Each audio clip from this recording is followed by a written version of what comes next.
तोहरे पर रहे भोजपुरियन के नाज हो, तोहरा पथू कहता भोजपुरिया समाज हो। तोहरे पर रहे भोजपुरियन के नाज हो, वायरल भइल वीडियो जब से थूकता समाज हो। फेमस होके के चक्कर में तू नामावा डूबैलू हो। जाए शिल्पी राज नाम भोजपुरी के डूबैलू हो।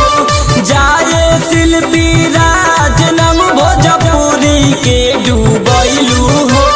पी के केला के जूस तू तसूर में हो गईलू हो।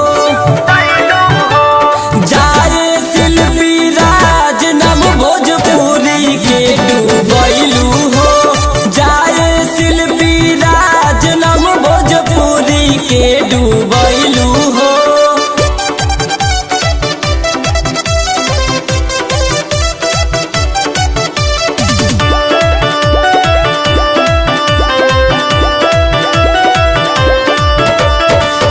अच्छा खासा चलत रहे तोहरो मार्केट हो, तब काहे सूत गइलू दोसरा के बेड हो।